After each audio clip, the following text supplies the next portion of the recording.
Jatni block कंतिया ग्राम पंचायत गड़ रथिपुर ये गड़ रथिपुर हूँ ऐतिहासिक ग्राम ऐतिहासिक ग्राम अच्छा साक्षी गोपीनाथ जे कि 1600 ख्रीष्टाब्दी ए मंदिर कलापहाड़ आक्रमण रे मंदिर टी भग्नावशेष हो ये किसी ग्रामवासी सहयोग आउ आखपाख लोक सहयोग बल मंदिर टी पूर्ण प्रतिष्ठा हो पार्थिला। बर्तमान से मंदिर जो कम चली आखपाख सफाई चलता से समय गोटे लिंग यू बाहर से लिंग गुप्तर थे से बाहर ना गुप्तेश्वर दि जाइए से गुप्तेश्वर आज मंदिर प्रतिष्ठा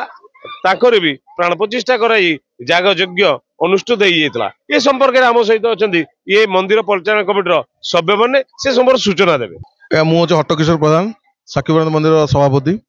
आमर ये जो साक्षी गोपीनाथ मंदिर जिते पुनरुद्धार कराला से जेसीबी लगे जेसीबी लगी लिंग शिवलिंगटी बाहर जो आम आश्चर्य ये शिवलिंग अच्छा तेणुक आम मंदिर टी से आरंभ कर आज दिन में आज प्राण प्रतिष्ठा एवं मंदिर प्रतिष्ठा कराला। ये 2022 मसीह आपणकर ये जो भग्नावशेष मंदिर थिला गोपीनाथ जी पुनः प्रतिष्ठा होता आज गुप्तेश्वर प्रतिष्ठा है से समय कौन कह जो 1997 गोपीनाथ मंदिर कार्यक्रम आरंभ है 2022 प्रतिष्ठा कराला गोपीनाथ जो ग्राउंड टाक सफा कराला से जेसीबी मारला समय शक्ति बाहर शिव शक्ति बाहर तेणु तार समस्त गोटे विचार है शिव मंदिर जेहेतु ये गोपीनाथ थे सहित शिव हर हरि ये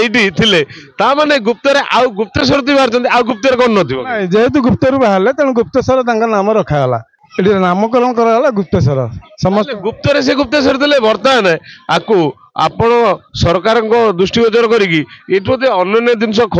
खनन कर बहुत जिन बाहर जेहेतु राजराजुड़ा कथा मुकुंद शेष हिंदू राजा मुकुंद देव ये शासन थे तेणु अच्छी राजनगर एवं भी भग्नावस्था मटी मिश्र रही गोपीनाथ चाप पोखरी रही कंठिया ठारे विराट चाप पोखरी 5 एकर विशिष्ट पोखरी चाप मंडप एवं अच्छी भग्न अवस्था तेणु ये सबको जब सरकार आर्कोलोजी डिपार्टमेंट को आम तो आर्कोलोजी डिपार्टमेंट सहायता 1997 आरंभ कराई संपूर्ण होता ग्रामवासी सहयोग अंचल लोक सहयोग आज ये मंदिर छिड़ा से भाव शिव मंदिर एटार कमिटर सदस्य मैंने ग्रामवासी तथा आंचलिक लोक सहयोग कराला जदि आम देखु आहरी अनेक काम बाकी अच्छी से चाप पोखरी हूँ 5 एकर विशिष्ट एक विराट पोखरी कंटियार अच्छी जोटि कि गोपीनाथ चंदन यात्रा चाप खेलती तेणु राज्य सरकार और प्रत्नतत्व विभाग जब चाहे ये पोखरी की पुनरुद्धार कर एक विराट ऐतिहासिक स्थान सृष्टि हम जो कि गोपीनाथ प्रथम स्थान में रही ये जहाँ पर्यटन आगामी दिन में सरकार जब हाथ नियंती पर्यटन स्थल मान्यता भी पाइब बहुत जिनस भी जो रही मटी तले भी खनन कले बहुत जिन बाहर जोटा कि आगामी पीढ़ी गोटे जिनस माने दर्शनीय जिनस निश्चित कथा यह एक दर्शनीय स्थान हवा कथा जमी साक्षी गोपाल सब टूरिज्म लोक आस राज्य बाहर भारतर सब स्थान आसी दर्शन कर ठीक से आम देखीचु आपणकर ये बर्तमान चली लवणगिरी से जगन्नाथ मंदिर शिव मंदिर से शिव शक्ति भी बाहर तेणु ये अंचल हूँ ऐतिहासिक पूर्ण अंचल विभिन्न प्रकार मंदिर भग्नावस्था बाहर भी सुधा से गला 11 तारिख मार्च 11 प्रतिष्ठा हम राष्ट्रपति निजे भी आसवे से प्रतिष्ठा हम शिव मंदिर माने जगन्नाथ मंदिर ये प्रतिष्ठा है कौन गोपीनाथ मंदिर आम आशा करुँ राज्य सरकार या टूरिज्म स्थान दिंते से गोटे टूरिज्म मैप करा मान्यता देले टूरिस्ट मैंने आसी लवणगिरी पहाड़ दर्शन करी गोपीनाथ को दर्शन कर जटणी पिपिली रास्ता दे पुरी जगन्नाथ दर्शन करें देखी एठी राधा पाद दर्शन रे हजार हजार संख्यार श्रद्धालु भक्त भिड़ होता आज भी गुप्तेश्वर प्राण प्रतिष्ठा होती ये दिनू दिन ये जगार महात्मा बढ़ुची से समय कौन कह मु निवास पाइकर आज्ञा मंदिर परिचालन कमिटी सदस्य जितेबाला 2022 ऐतिहासिक साक्षी गोपीनाथ मंदिर पुनरुद्धार कार्यक्रम आम ग्रामवासी अंचलवासी सहयोग आरंभ करागला से समय ये गोटे माटी कूद थिला से जेहेतु मंदिर प्रतिष्ठा आम पारिपार्श्विक सफा सुतरा करने समय आम देखिलु लिंगर टोटाल तार फाउंडेशन से जो फाउंडेशन रहा ସେଇଠାରୁ ଆମେ ଚିନ୍ତା କଲୁ ଯେ ଏଠାରେ ଆହୁରି ଅନେକ ଜିନିଷ କିଛି ରହିଯାଇଛି। ତେଣୁ ସେବେଠାରୁ ଆମେ ଗ୍ରାମବାସୀ ଅଞ୍ଚଳବାସୀ ସମସ୍ତଙ୍କର ସାହାଯ୍ୟ ସହଯୋଗ ରହି ସେ ମନ୍ଦିରର ପୁନରୁଦ୍ଧାର କଲୁ ଏବଂ ପାରିପାର୍ଶ୍ୱିକର ପୁନରୁଦ୍ଧାର କଲୁ। ସମସ୍ତଙ୍କ ସହଯୋଗ ରହିଛି ଆଜ୍ଞା, ଏ ଅଞ୍ଚଳର ସହଯୋଗ ରହିଛି। ମନ୍ଦିର ପରିଚାଳନା କମିଟିର ସଭାପତି ସମ୍ପାଦକ ପ୍ରତାପ ଚନ୍ଦ୍ର ସାମନ୍ତରାୟ ଅଧ୍ୟକ୍ଷ ଆମର ଅଛନ୍ତି, ତାଙ୍କର ମଧ୍ୟ ଏ ମନ୍ଦିର ପ୍ରତି ବହୁ ଅବଦାନ ରହିଛି। ତାପରେ ଆମେ ଦୀର୍ଘ 4 ବର୍ଷ ହେଇଗଲା ଠାକୁର ପ୍ରାଣ ପ୍ରତିଷ୍ଠା ହେବେ ଏବଂ ମନ୍ଦିର ପ୍ରତିଷ୍ଠା ହେବାର ଟିକେ ବିଳମ୍ବ ଘଟିଲା, ତା ମଧ୍ୟ ପୂର୍ଣ୍ଣାଙ୍ଗ ହୋଇଛି। ଆମେ ଚେଷ୍ଟା କରୁଛୁ ରାଜ୍ୟ ସରକାର ଏ ମନ୍ଦିର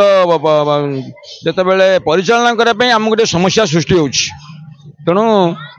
ଗ୍ରାମବାସୀଙ୍କ ସହଯୋଗ ଚାଲିଛି, ତଥାପି ସମସ୍ୟା ସୃଷ୍ଟି ହେଉଛି। ଆମକୁ ସରକାର ଟିକେ ସହଯୋଗ କରନ୍ତୁ। ଆମେ ବିଭାଗୀୟ ଅଧିକାରୀଙ୍କୁ ମଧ୍ୟ ନିବେଦନ କରୁଛୁ ମିଡ଼ିଆ ମାଧ୍ୟମରେ, ହେଲେ ଆମେ ଖୁସି ହେବୁ। ମନ୍ଦିର ପରିଚାଳନା କରିଲେ ଅସୁବିଧା କିଛି ହେବନି ଯଦି ସରକାର ତମକୁ ସହଯୋଗର ହାତ ବଢ଼େଇବ, ଆଉ ଇଏ ବି ଆଗାମୀ ଦିନେ ପର୍ଯ୍ୟଟନ ସ୍ଥଳରେ ମାନ୍ୟତା ପାଇବ। ଆପଣ କ'ଣ କହିବେ? ଆଜ୍ଞା ବହୁତ ଇଣ୍ଟରେଷ୍ଟିଂ କଥା ଇଏ। ଥରେ ଆମର ଆସିଷ୍ଟାଣ୍ଟ କମିଶନର ଆସିଥିଲେ ଟିକେ ଇନକ୍ୱାରି, ମୋ କଥାଟା ନୂଆ, ମୋତେ ସେ ପଚାରିଲେ ପର୍ସନାଲି, କହିଲେ ଆପଣ କୁହନ୍ତୁ ଆପଣ କିଏ ସେ? ମୁଁ ଏ ରଥପୁର ଗାଁର ଜଣେ ବାସିନ୍ଦା। ନା ଆପଣ ଏଠି ମନ୍ଦିର କାହିଁ ସୃଷ୍ଟି କରୁଛନ୍ତି?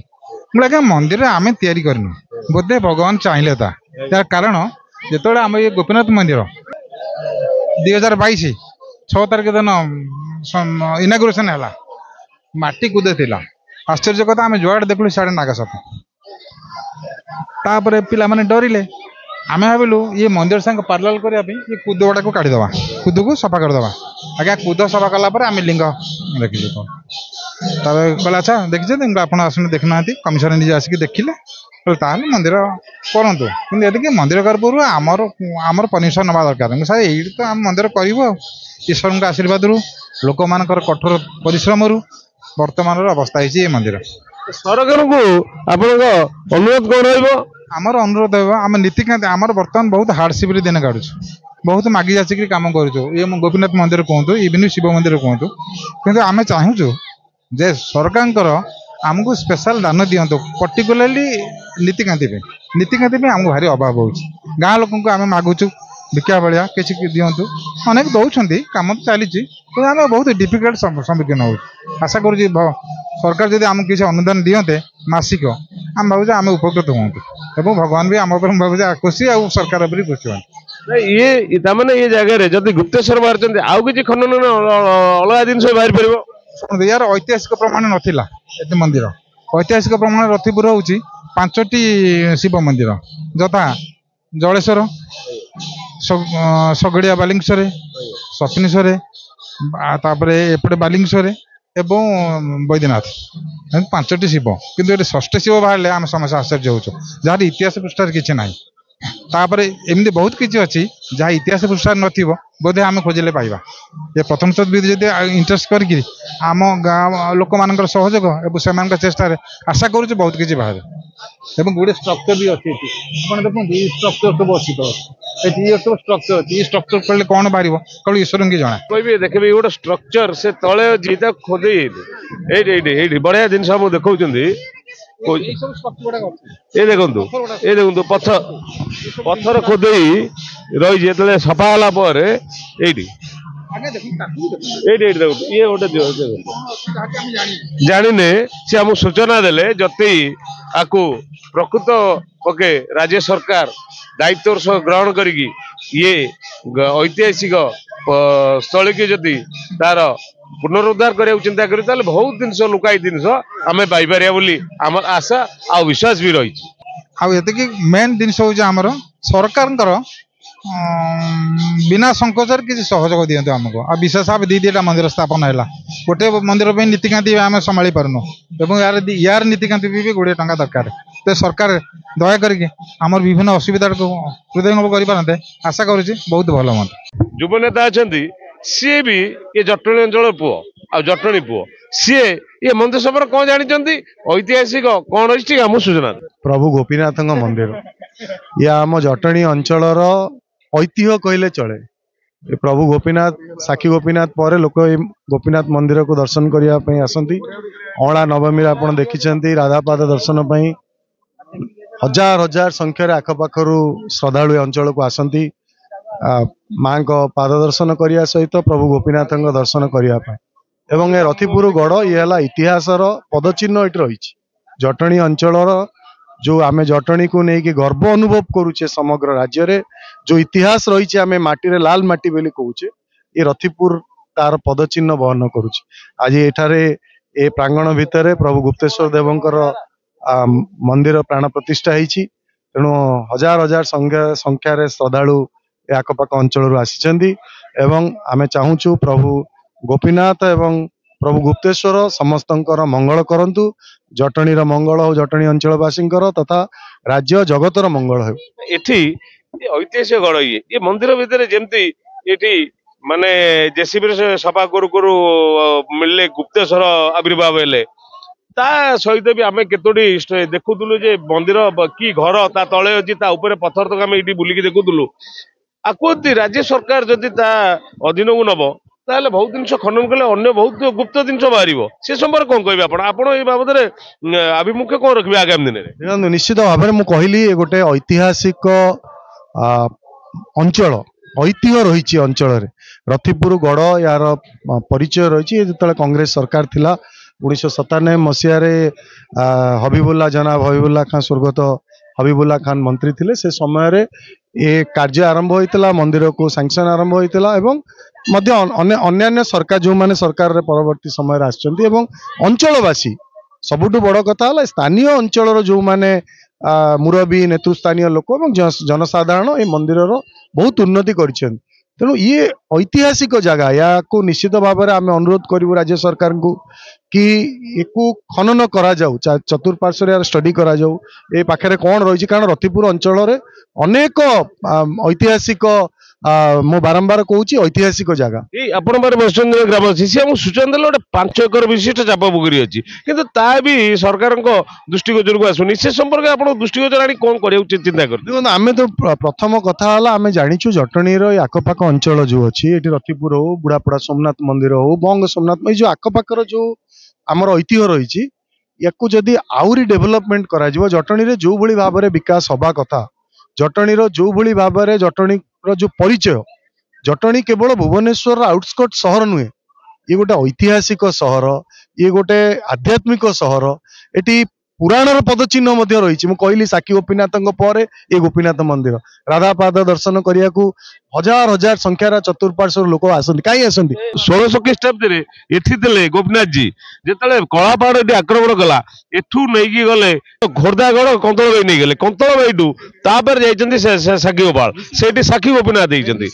मुझे कहली ये है सब पुरातन मंदिर ये आहरी अनेक जिनस बाहर जदि प्रत्नतत्वविद माने जो माने आमर आर्कियोलॉजिकल डिपार्टमेंट जदि या ऊपर नजर ये राज्य सरकार कल्चर डिपार्टमेंट जदि या ऊपर नजर करे एवं यार विकास पई दृष्टि पकांती मु कहूची दृष्टि जदि पकेबे ताले आमर आखपाख अंचल अनेक जिनिस अच्छी जहाँकि ऐतिहासिक राज्य रे आमर परिचय सृष्टि करि परिबो तेणु मु अनुरोध करी स्थानीय